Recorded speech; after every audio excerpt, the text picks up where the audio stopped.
welcome Colson Whitehead, a preeminent American novelist of the 21st century. You know what you're doing. Howdy do, yeah.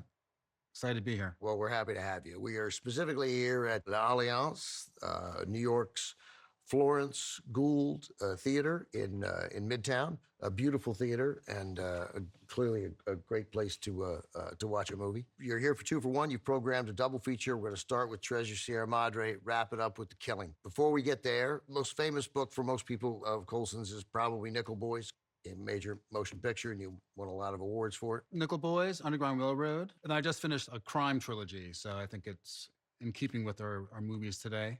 You got good titles for the crime trilogy. I work hard. What's the first one? Harlem Shuffle. That takes place in the 60s, and then the next one is Crook Manifesto in the 70s. Manifesto. I love that title, yeah. And then Cool Machine is the new one. So 60s, 70s, 80s, New York. Movies have long informed your storytelling, right? I mean, movies were a big part of your life growing up. We've always been a passionate movie guy. Yeah, I mean, sometimes I'm inspired by books, and then sometimes it's movies. So I wrote a zombie novel inspired by my love for George Romero and his zombie trilogy.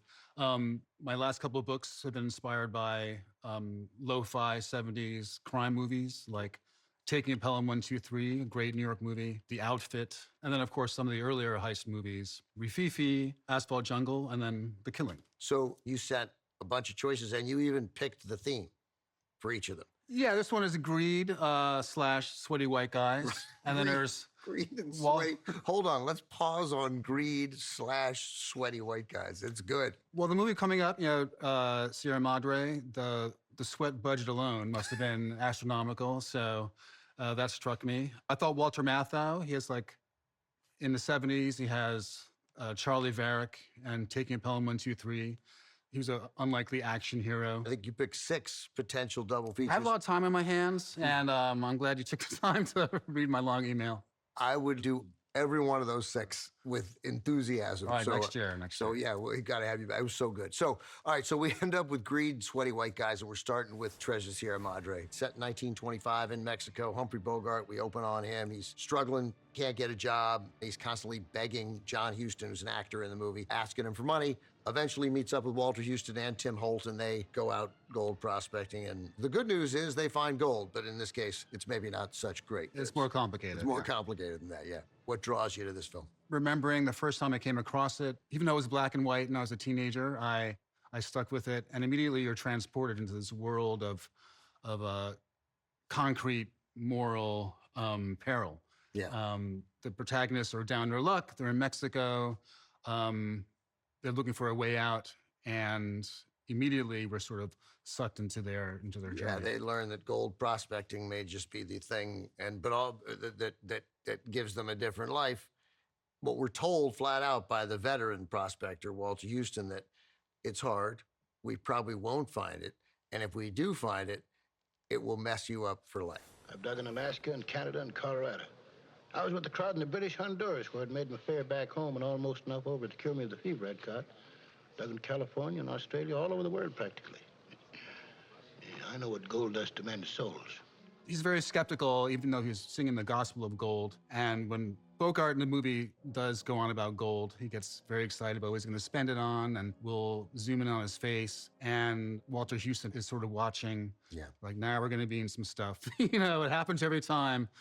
You can see it in his eyes. Yeah, one of the great things John Huston does is give this intense and authentic humanity to Bogart's character throughout the movie, so that we're not seeing a crazy person descend into all the paranoia that greed can cause, but a guy who we liked. And it's Humphrey Bogart. We're eager to be on this guy's side. We're seeing his descent, and also he is fighting his baser natures. Mm-hmm. And so he will act out, and then he'll pull back. There's that voice still in the back of his head saying, "You're a human being." Yeah. Colson, much to discuss after the movie, but let's watch it now. Sounds good. Here it is, from 1948, written and directed by John Huston, Humphrey Bogart, Tim Holt, and John Huston's father, Walter Huston, in an Academy Award-winning performance, The Treasure of the Sierra Madre.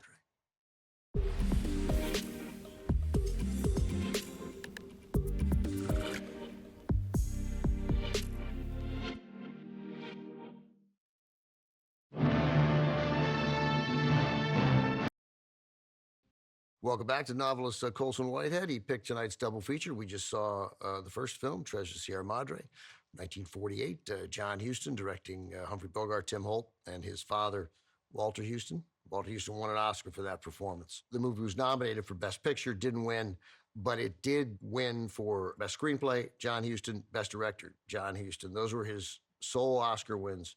2 wins out of close to 15 nominations. I think he had 14 nominations. John Huston's a very good actor, too. He's the man in the white suit who Bogart hits up 3 times. I think of him first as the antagonist in Chinatown, and so he's always very scary to me. And then, of course, he has this other bigger career as a director. Yeah, and Walter Huston famously took out his teeth for this. He didn't want to, but his son wrote the part for him, wanted him to take it. Vanity be damned. Right, we want the version of it where you don't have your teeth in. Yeah. So what do we make there of the ending to Treasure Sierra Madre? Is that just a talented artist like John Huston telling the best ending of the story, or is there a message that we're supposed to take? There's talk about hitting pay dirt, getting the jackpot, the big strike that will transform your life. And I think there's overlap with some of the key heist movies. If you can pull off the heist, get your payday, you can transcend fate. And I think a lot of what is driving Humphrey Bogart and Tim Holt is this idea that they can escape the raw deal that they've been dealt. And of course, in this kind of movie, you can pull it off, right, or, be reminded that you cannot escape your destiny. It does seem to me that today, 2026, we are more likely to see a heist movie where it works out, bad guys get away with it. There's some more movies now where there's a decoy and turns out the money wasn't where you thought it was, but they actually did store it away, and some of them, the survivors, get to keep it. That never happened in the golden age of Hollywood. No, the feel-bad 70s, feel-bad 50s. Yeah. You can't pull it off. You cannot, transcend fate. And I think in the final scene of this movie, they take it as a cosmic joke, laughing at it. They both see an optimistic future, perhaps, right? That's what happened. Right. Tim Holt's going to go to Dallas and hook up with poor Bruce Bennett's widow, Yeah. Leaving some things out. Right.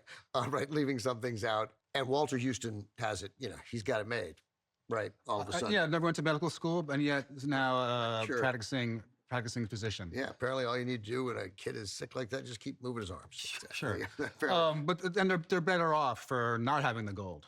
That's the other thing. Right. They don't pull it off, and they're better off. What's your assessment of Bogart's performance here?